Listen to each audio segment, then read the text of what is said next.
Friends, இன்றைக்கி சோலை எப்படி செய்கிறதுன்னு பார்க்க போகிறோம். வாங்க வீடியோக்குள்ளே போகலாம். இப்போ நம்ம சோலை பண்ண போகிறோங்க. இதால் ஒரு கப்பு 250 ml கப்பு இதால் ஒரு கப்பு நேற்று நைட்டே ஊற வச்சு இப்போ குக்கரில் 4-5 சவுண்டு விசில் விட்டு அப்புறம் ஒரு 10 நிமிஷம் சிம்மில் வச்சு ஆஃப் பண்ணி இப்போ வச்சுருக்கேன். நல்லா வெந்து போய்ட்டு பாருங்கள், நல்லா வெந்து போயிடுச்சு. இப்போது அடுத்தது இதெல்லாம் ரெடி பண்ணி வச்சுருக்கேன். இதெல்லாம் மசாலா அரைச்சி தாளிக்கணும். இப்போ இதில் பூண்டு 15 பல் வச்சுக்கோங்க. இதை போட்டுக்கலாம். பச்சை மிளகாய் ஒரு 7 பச்சை மிளகாய், வெங்காயம் ஒரு 3 பெரிய வெங்காயம் அரிஞ்சு வச்சுருக்கேன், அதையும் போட்டுடலாம் மிக்சியில். அடுத்தது தக்காளி, நல்ல பெரிய தக்காளிங்க 2 தக்காளி அதை அரிஞ்சு வச்சுருக்கேன்.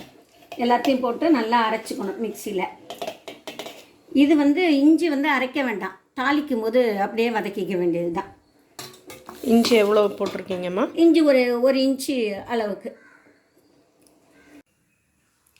இப்போ மிக்சியில் போட்டு எல்லாத்தையும் அரைச்சிட்டு வந்துட்டேங்க. இப்போ குக்கரை ஸ்டவ்வில் வச்சு தாளிக்க போகிறேன். 3 டேபிள் ஸ்பூன் எண்ணெய் ஊற்றிருக்கேங்க. 3 டேபிள் ஸ்பூன் எண்ணெய் ஊற்றிட்டு அந்த இஞ்சி கட் பண்ணி வச்சுருந்தோம்ல அதை ஃபஸ்ட்டு போட்டுக்கணும். வதக்கணும்.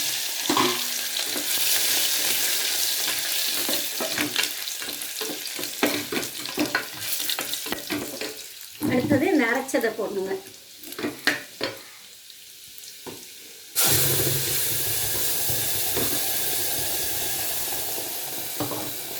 சல்லன்னு ஆவி எடுத்துங்க. அந்த எண்ணெயில் ஊற்றினதும் கொஞ்சம் ஜாக்கிரதையாக தள்ளி நின்று பண்ணுங்க. இது கொஞ்சம் நல்லா வதங்கணுங்க. இதோ பச்சை வாசனை போகிற வரைக்கும் வதக்கியாச்சுங்க. அதுக்கப்புறம் உப்பு, நமக்கு தேவையான அளவு உப்பு போட்டுக்கணும். ஒரு 2 ஸ்பூன் கரம் மசாலா எடுத்து வச்சுருக்கேங்க, அதையும் போட்டு கொஞ்சம் நேரம் வதக்கிட்டு கரம் மசாலா 2 ஸ்பூன் போட்டுங்க. அப்புறம் தனியாத்தூள் ஒரு 1.5 ஸ்பூன், உப்பு, தனியாத்தூள், கரம் மசாலா தூள், அவ்வளோதாங்க இருக்குது மசாலா. நம்ம இது பச்சை மிளகாய் காரத்துக்கு பச்சை மிளகாய் அதிலே போட்டு அரைச்சிட்டோம். அதனால் மிளகாத்தூள் அவசியம் இல்லை. நீங்கள் இது வேணும்னா பச்சை மிளகாய் வேண்டாம்னா மிளகாத்தூள் போட்டு கூட செய்யலாம், தனி மிளகாத்தூள் போட்டு செய்யலாம். இதை வேக வச்ச சோலையை கொஞ்சோண்டு வச்சுக்கணுங்க. அப்புறமா அரைச்சி போடுறதுக்கு இந்த அளவுக்கு ஒரு கரண்டி அளவுக்கு வச்சுக்கணும்.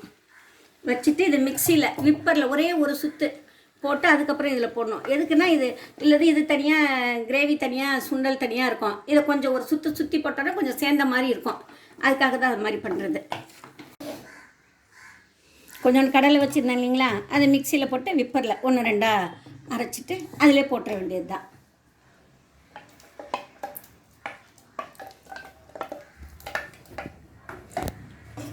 அப்புறம் தண்ணி,